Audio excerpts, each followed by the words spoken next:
Why do people half rep in the gym? You've undoubtedly seen this. Any gym you go to around the world, you're going to see examples of this. You're going to see someone at the bar, maybe in a back squat, and they go quarter of the way down with a weight which is way too heavy. Why does that actually happen? That's what I want to talk about today. I'm literally doing a back of the envelope, like this is an actual envelope I've just drawn on, to explain why, or to try and explain why. Now, to actually understand the answer to this question, you need to understand a little bit about biomechanics. But before we get to that, let's first remind ourselves what muscles actually do. People often think muscles, they create movement, they cause movement.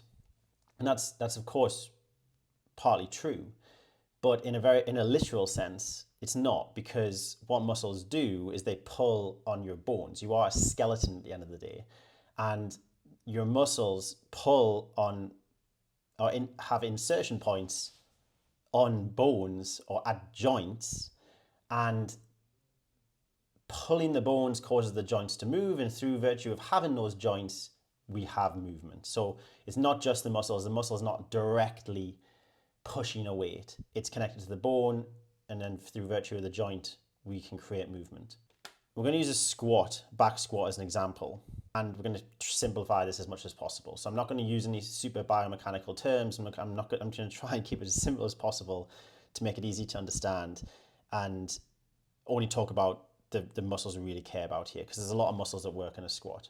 Why do we actually go to the gym in the first place? What are we trying to do in the gym? Well, we're trying to stimulate growth. We're trying to stimulate change in our body. And that begs the question, what causes muscles to grow? And what causes muscles to grow is something called, the main thing that causes muscles to grow is something called mechanical tension, or tension we can call it. The muscle needs to be under tension for a high amount for a prolonged period of time, and then that stimulates a cascade in the body, ultimately ending up in essentially your muscles will grow if you have the right raw materials. What we care about is mechanical tension, is tension within the muscle. That's what we really care about. We don't particularly care about the weight on the bar. We care about the tension the muscle is under. What constitutes that tension? What is tension? The reason I'm making this video is to explain and teach one of my clients why it's important to squat deep. So I'm just doing this very quickly, back of the envelope. I haven't measured out the exact dimensions to scale. I don't have a ruler to hand. I'm just trying to explain this in a simple way as possible. So let's first look, before we dive into the equation, let's first look at what's going on and remind ourselves what is going on when we're doing a squat. What forces are at work? What's our environment like? Now, we are on Earth, so we do experience gravity. When you have a weight, let's take this guy here who's standing up straight. This is his feet, this is his knees, these are his hips, and this is under his neck, is kind of his shoulders. This is where he's holding the weight. So when he's doing a barbell back squat, he's holding the weight here. Now, gravity is always acting upon the bar. The bar wants to fall to the earth, essentially. And the line of force where gravity acts is straight down. It's going straight down towards the center of the earth. So that's the force that's at play here when you've got the barbell on your back. Now, in this position, you're standing, you don't stand bolt upright like this usually, but this person's standing, again, simplifying it all, standing straight, just loaded the bar on his back. This next diagram is a sort of quarter rep, right? So they've gone down a bit. You can see the line of force is this line here. That's where gravity is acting on the bar and pulling it down. The hips go back, their knees are going forward, and they're in a kind of quarter position. In this last one, it's parallel, right? So the thigh is parallel to the ground, and they're in a much deeper position. Now let's come to the equation. So again, the reason we're doing the squat is to stimulate or cause tension in our muscles to stimulate growth. So what causes that tension? What's going on with the tension there? What's creating that tension? It's this quite simple equation, right? So T is the tension. You can call it joint torque. You can call it different things, but I'm just going to call it muscle tension basically for simplistic purposes. Now that equals two things, M and F. And a very important thing is it's a multiplier. It's multiplied by, the two things are multiplied by each other. So the one everyone knows when people talk about how much they can squat, when people go to the gym and record how much they're doing, is F. It's this one. Everyone knows it. It's the load. So let's say you put 100 kilograms on the bar. The F is going to be 100. Now,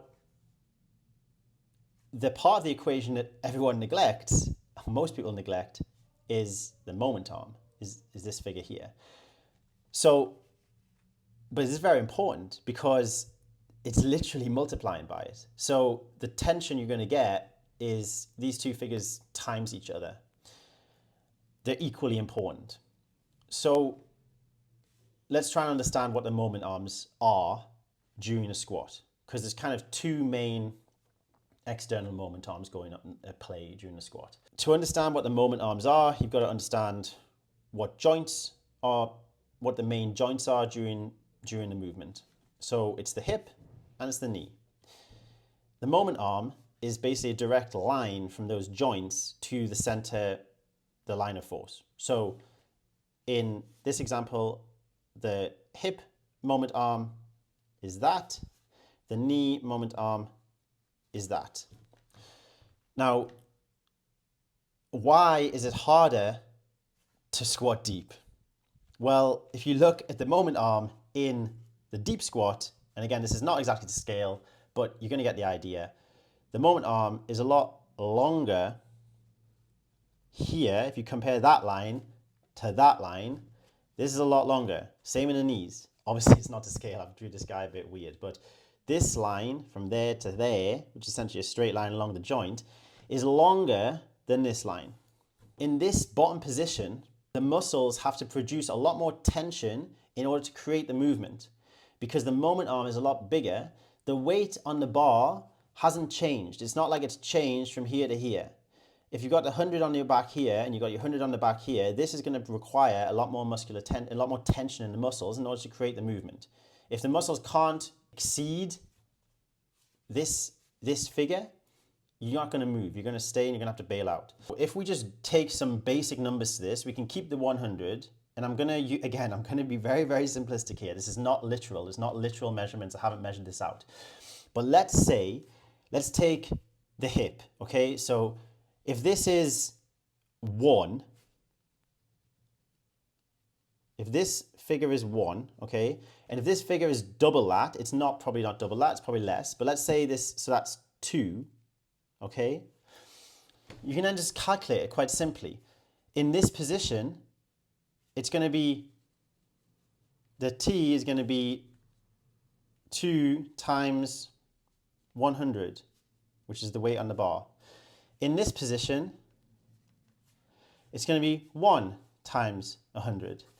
So if the moment arm is twice as big in this scenario, you have to produce twice the force, twice the tension essentially.